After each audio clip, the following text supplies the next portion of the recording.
Don José. Buenos días, Fernando. Buenos días. Buenos días a toda nuestra audiencia. Oiga, bienvenidos a lunes 9 de septiembre. Y mire cómo está de vertiginoso el mundo internacional y nacional. Le parto por decir que anoche la selección panameña casi se pierde allá en el triángulo de No, Bermuda. se perdió. No, en el triángulo de Bermuda. De Bermuda. Jugamos aquí, pero perdimos como si hubiéramos estado volando sobre el triángulo de Bermuda y perdimos. Perdimos 2-0, después de haber ganado 4-1 allá en Bermuda. Le perdimos contra una selección que está en el puesto 175, de acuerdo a lo que escuché De Beto Cruz. de Beto Cruz, que nosotros tenemos que aprender a ser críticos entre nosotros de la selección panameña. Estamos vendiendo algo que no tenemos. Sí. Humo. Y creo que los jugadores nuestros no estuvieron a la altura de su responsabilidad ayer. No estábamos jugando, Panamá no es la selección de antes, Panamá ya es una mundialista, no puede hacer estos espectáculos. Esto es bochorno. Y salir a defender lo indefendible y echarle la culpa al entrenador, me parece poco serio. Pero bueno, perdimos. También el mundo perdió a uno de sus grandes intérpretes, Camilo Sesto. Camilo VI. Balada, pop. ¿Se acuerdan? Una de las óperas rock más importantes Jesucristo del Superstar. español. Jesucristo Superestrella. Superstar. Y también hacerle extensiva mis condolencias a la familia del coronel Cecilio Eloy Fischer, Falleció ayer. murió ayer. A su familia, nuestras condolencias. Fue parte del equipo del Estado Mayor junto al general Omar Torrijos. En el mundo están pasando algunas cosas que tiene usted que prestarle atención.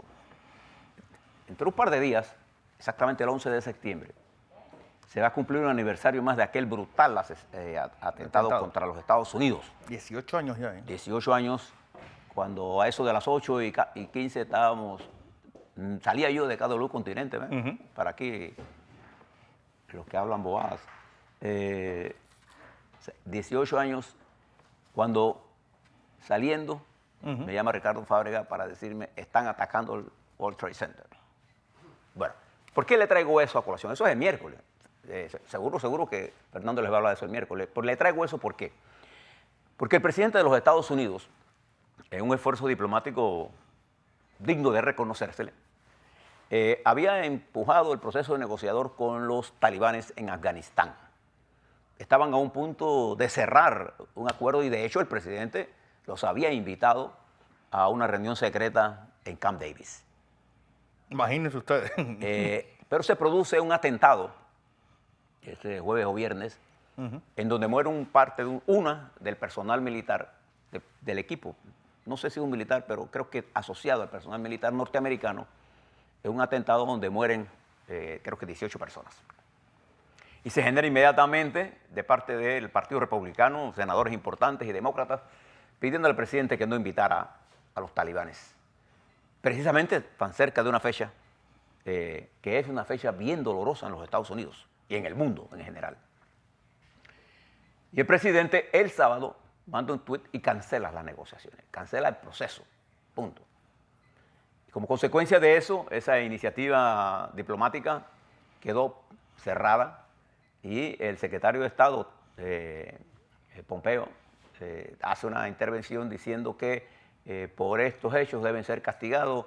Creo que se están aprendiendo en esta administración de Estados Unidos a entender que el problema de los acuerdos multilaterales internacionales no son tan fáciles. Sí. Sobre todo, recuerde que los talibanes fueron una creación de los Estados Unidos cuando Rusia invadió y Rusia quedó enterrada en El Vietnam Afganistán. ruso fue eso. El presidente Trump, que es un hombre de revisión de costos, está en contra de las guerras de esa naturaleza porque desangran a los Estados Unidos. En eso él tiene un punto bastante fuerte. Pero ahora esto quedó en nada. Y también la situación en Irán. Recuerda que los Estados Unidos se retiró del programa nuclear de Irán y como consecuencia de eso, Irán intentó llegar a acuerdos con los 5 otros miembros de ese pacto, particularmente con Europa, pero no han cumplido el pacto. Irán anunció que ha retomado enriquecimiento de uranio. Y estando hoy la Agencia Internacional Atómica reitera que va a seguir enriqueciendo uranio y condena, fíjate esto ahora, las maniobras que entre Turquía y los Estados Unidos, mire cómo se mueve Erdogan, entre Rusia y los Estados Unidos, están patrullando una parte del territorio sirio. Bueno, Irán, que tiene intereses allí, condena esa intervención de Estados Unidos y Turquía. Esta confusión internacional pone presiones en un área en donde el crudo es una cosa fundamental. Cada cosa que pasa allí aumenta inmediatamente el nivel de riesgo, suben los intereses, como consecuencia de eso, no es que hay escasez de petróleo, sino que hay una incertidumbre que genera incremento de precios. Recuerden que el precio se determina a futuro. Bien. En Inglaterra, una huelga de pilotos tiene paralizada a Inglaterra por 2 días, 100% de los pilotos. Y hay un tranque aéreo. Los aeropuertos de Europa, cuando usted pierde una conexión tan importante como Londres, hay un caos en el mundo. Bueno, Londres está con esa huelga, pero además está en medio de la crisis del Brexit, en donde el primer ministro dice que ni loco, ni amarrado, ni nada lo va a llevar a ir a pedir una extensión del Brexit, cosa que debiera hacerlo por ley porque ya la Cámara de los Lores aprobó la ley que le obliga a él que si al 19 de octubre no hay un acuerdo, tiene que pedir una extensión. Miren cómo está Inglaterra atrapada en un nivel de incertidumbre por decisiones políticas. Miren lo que pasa en países que cuando lograron su control, no ahora impulsaron una confrontación racial. Sudáfrica, la Sudáfrica de Mandela, que tuvo Mandela la capacidad de poder hacer que las minorías blancas se entendieran con los negros para poder gobernar y llegó a un pacto. ¿Te acuerdas, Fernando? Bueno, ahora Sudáfrica, en los barrios marginales de Johannesburgo, se ha desatado una violencia xenofóbica y hay más de 8 muertos. ¿Pero entre negros o entre blancos? Entre negros. ¿Te acuerdas que estamos hablando de un país con 24 inmigrantes de Zimbabue y de los países de las áreas circunvecinas, porque la situación de Sudáfrica, producto de los malos gobiernos de los últimos 2 periodos, ha generado una caída de la economía y a un aumento increíble del desempleo. Estos que ustedes están viendo allí son imágenes, a ver, sí, son imágenes de allá, sí. Y no por el gusto, Johannesburgo es una de las ciudades más peligrosas del mundo. Y dice que hubo elecciones en Rusia, 96 elecciones locales. La mayoría de los dirigentes de oposición en las regionales están presos. Así que va a ganar el presidente Trump por default. Mire qué clase de democracia hay ahí. Y fíjese, nosotros les hacemos esa crítica porque el señor Putin, ante los espacios que ha cedido los Estados Unidos en la diplomacia internacional, los llena a Rusia. Por eso nosotros reclamamos de los Estados Unidos una mayor comprensión global, un mejor entendimiento entre los Estados Unidos, Europa, Estados Unidos y América Latina, cierra espacios a los regímenes autoritarios. Un alejamiento de los Estados Unidos de sus aliados estratégicos abre espacios a que se difunde poderes autocráticos que después, cuando están instalados, vaya usted a tumbarlo. Sí. Vaya usted a cambiar. Eso me recuerda una frase de Vázquez Montalbán, que el mundo no es como queríamos, sino como temíamos. Bien. Ayer escuchaba, Fernando, estimados televidentes, un discurso del presidente López Obrador. Pero me puse detenidamente y después lo busqué en la red para ver si yo realmente cuando estaba escuchándolo, estaba escuchando bien. El presidente López Obrador, el presidente de México, hablaba sobre el estado de bienestar. Entonces yo me preguntaba, ¿el presidente López Obrador tendrá conciencia de que el crecimiento de México es tan bajo que no puede haber estado de bienestar? Solamente cuando usted tiene recursos suficientes, un desarrollo sostenido, un equilibrio en el desarrollo, ¿sí? Un país en paz. ¿Usted cree que México tiene todas estas cosas? Que lo más triste es que si no existe el estado de bienestar, ¿para qué queremos gobierno?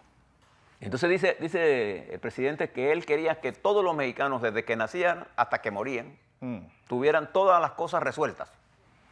Morales Clemente Attlee. Pero eso es una utopía que lo lleva a decir cosas como si estuviera haciendo campaña, sin darse cuenta que él es el presidente por 5 años, dijo él que no se iba a reelegir. Y es muy difícil que se reelija, aunque quiera. Y creo que los mensajes que deja con esa posición de realidades inalcanzables, y no porque un ideal es eso, una realidad inalcanzable, pero esto es más que un ideal. Esto es una demagogia barata. Y esto es lo que pone peligrosamente a México en situación de riesgo. Mientras en España, mi querido amigo, sigue siendo una España sedienta de dirigentes, una España sin poder encontrar Dando palos de ciego. el camino que ponga a la estructura política española en sintonía con el sentir de los españoles. Una España que en el interior cada vez los pueblos tienen menos gente. Una España que ha cambiado incluso en la distribución poblacional. Los pueblos se están moviendo hacia centros urbanos y están dejando el campo prácticamente sin gente.